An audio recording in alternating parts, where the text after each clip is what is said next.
Assalamualaikum siswa hebat. Semoga selalu dalam keadaan sehat dan berbahagia ya. Berbicara tentang teks, kita tidak bisa terlepas dari kaidah kebahasaannya. Begitu juga dengan teks anekdot. Seperti yang siswa semua sudah tahu, kaidah kebahasaan itu merupakan aturan-aturan dalam penyusunan kalimat di suatu teks. Khususnya di sini kita membahas tentang teks anekdot. Teks anekdot dapat menjadi sarana dalam menyampaikan kritik dengan cara yang santun. Jadi, pada kesempatan ini, izinkan Pak Guru berbagi penjelasan mengenai kaidah-kaidah bahasa yang digunakan dalam menyampaikan kritik. Yang pertama, yaitu pertanyaan retoris.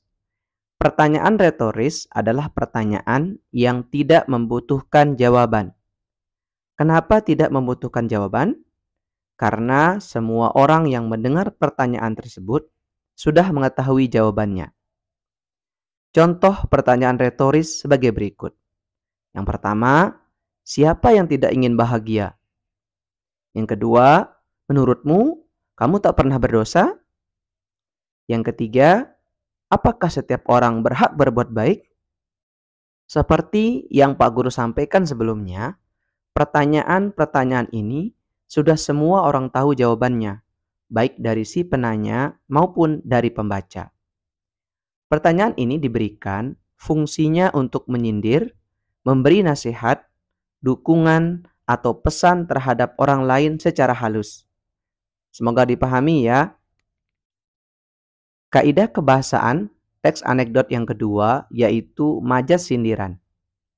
Majas sindiran merupakan kelompok majas yang mengungkapkan maksud atau gagasan dengan cara menyindir. Tujuannya adalah meningkatkan kesan dan makna kata terhadap pembaca. Majas sindiran terdiri dari 3 macam, yaitu ironi, sinisme, dan sarkasme. Ketiga jenis majas sindiran tersebut Pak Guru jelaskan sekaligus berikan contohnya. Siswa semua simak ya. Pertama, ironi. Ironi adalah gaya bahasa yang melukiskan suatu maksud dengan mengatakan kebalikan dari keadaan yang sebenarnya dengan maksud menyindir. Titik poin dari majas ini yang perlu siswa perhatikan yaitu pernyataan yang Pak Guru hitamkan ini.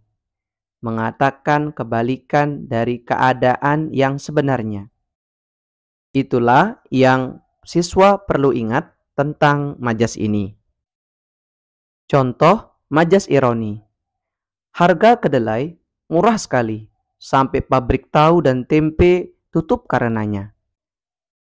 Di contoh ini, siswa perhatikan ungkapan kedelai murah sekali. Sebenarnya mengandung arti yang berbeda. Maksud dari ungkapan itu ialah harga kedelai yang sangat mahal sampai berdampak pada tutupnya pabrik tahu dan tempe. Masih berbicara tentang majas sindiran, sekarang kita masuk ke majas sindiran yang kedua, yaitu sinisme.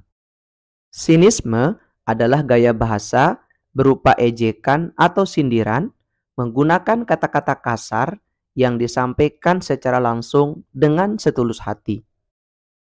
Titik poin dari majas sinisme ini yang perlu siswa pahami yaitu pernyataan berupa ejekan, menggunakan kata-kata kasar, dan cara penyampaiannya yang secara langsung. Contoh majas sinisme. Untuk apa punya banyak uang? Jika makan saja harus diatur timbangannya. Biar sewa, yang penting keren.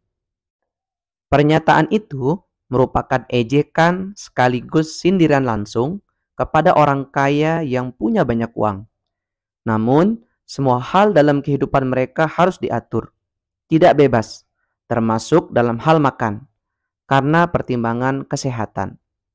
Berbeda dengan orang yang menyewa rumah. Ini menandakan mereka masih kurang mapan atau tidak mampu. Mereka bebas memilih makanan yang diinginkan. Tidak perlu khawatir dengan masalah kesehatan. Menurut mereka, itu keren. Dari segi kalimat sindiran yang digunakan, masih tidak terlalu kasar. Majas sindiran yang ketiga yaitu sarkasme. Majas sarkasme merupakan gaya sindiran yang paling keras di antara tiga majas sindiran yang ada. Majas ini secara terang-terangan menyinggung, menyindir, atau menyerang seseorang atau sesuatu secara langsung, bahkan menggunakan kata-kata yang kasar. Hal penting yang perlu siswa catat tentang majas sarkasme ini ialah pernyataan sindiran yang paling keras, terang-terangan, secara langsung, dan kata-kata kasar. Contoh majas sarkasme. Sudah tahu tidak punya uang, masih saja ingin pergi liburan. Jangan mimpi. Pada contoh tersebut, pengungkapan sindiran yang dilakukan sangatlah terang-terangan. Hal itu dapat kita lihat dari pernyataan sudah tidak punya uang. Sindiran itu pun dikuatkan lagi dengan kata-kata jangan mimpi. Hal itu dapat membuat orang yang disindir tersinggung.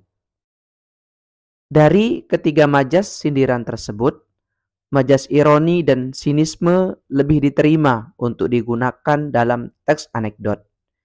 Hal tersebut terjadi karena kritik sosial yang disampaikan dalam teks anekdot bersifat santun. Kaidah kebahasaan yang kedua sudah selesai Pak Guru jelaskan. Kita masuk ke kaidah kebahasaan yang terakhir, yaitu kata kerja material. Teks anekdot banyak menggunakan kata kerja material, yakni kata yang menunjukkan suatu aktivitas. Hal ini terkait dengan tindakan para tokohnya dan alur yang membentuk rangkaian peristiwa ataupun kegiatan. Contoh kata kerja material. Yang pertama, anak suku Aceh langsung melompat ke dalam kolam bekas orang mencari ikan tersebut. Yang kedua, pada saat jam istirahat, dua siswi SMA sedang asyik mengobrol di kantin. Dari kedua contoh kalimat tersebut, dapat kita temukan kata kerja material berupa aktivitas yang dilakukan tokoh, yaitu kata melompat dan mengobrol. Sekali lagi, Pak Guru kuatkan, banyak sekali kata kerja material, kata yang menunjukkan aktivitas yang digunakan dalam menulis teks anekdot. Jadi, semoga siswa semua sudah memahami ya penjelasan mengenai ketiga kaidah kebahasaan teks anekdot yang digunakan untuk mengkritik dengan santun, sudah Pak Guru jabarkan disertai dengan contohnya. Sebelum Pak Guru akhiri video ini, Pak Guru berikan kesimpulan dari penjelasan yang sudah diberikan. Kaidah kebahasaan teks anekdot itu ada 3, yaitu yang pertama, pertanyaan retoris. Pertanyaan yang tidak membutuhkan jawaban. Yang kedua, majas sindiran, yaitu ada 3, ironi, sinisme, dan sarkasme. Kemudian kesimpulan yang ketiga, penggunaan kata kerja material. Kata kerja yang menunjukkan aktivitas tokoh. Siswa hebat, semoga siswa semua dimudahkan dalam menggapai cita-citanya. Selalu berusaha untuk menjadi yang terdepan dalam kebaikan. Terima kasih sudah menyimak sampai akhir. Semoga bermanfaat. Assalamualaikum warahmatullahi wabarakatuh.